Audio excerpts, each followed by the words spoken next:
board, and I'm just going to take the lid off here, and I want you to imagine that your mind is like an iceberg, and there's the water, and imagine yourself, it's almost like let's say you set a goal to lose some weight, and it's like you're sitting on a top of an iceberg with a paddle in the water, and here's your goal over here, and you're trying to move in this direction in that way. But I want you to imagine what happens when you try and, let's say, lose weight. What happens if the current is drifting this way? Okay, now chances are ultimately you're going to move away from your target, right? So what's going on? I mean, what's this analogy, and how does it help us understand trying to achieve goals?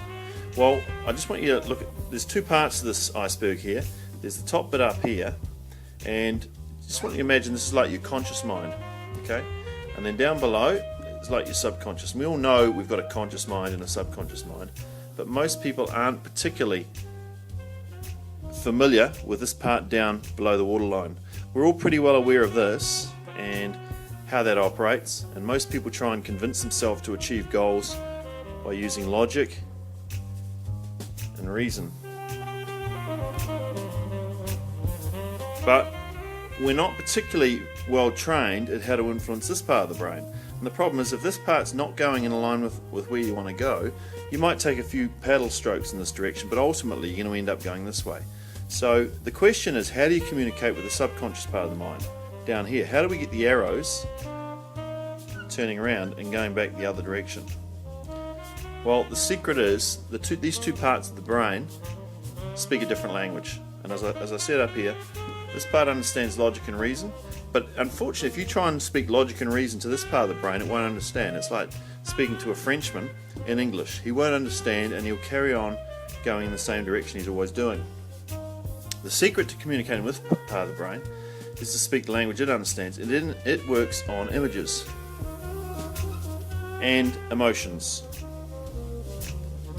So there's an impact. These images have an effect on emotions, and emotions have an effect on the images.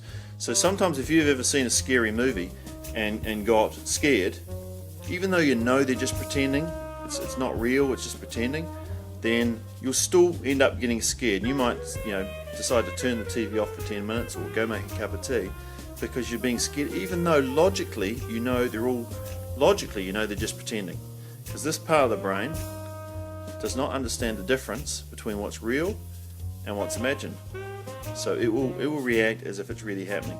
Now the secret to communicating with this part of the brain is through images, emotional images. And if you put the right emotional images in, it doesn't matter so much about the logic, but if you plant in, let's say this is us creating some images here.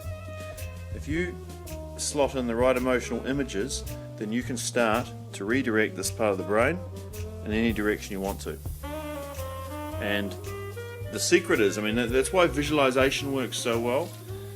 That's why meditation can work well. But if you're slotting in pictures here into this part of the brain, it'll start to reshape this and move it in any direction you want to go.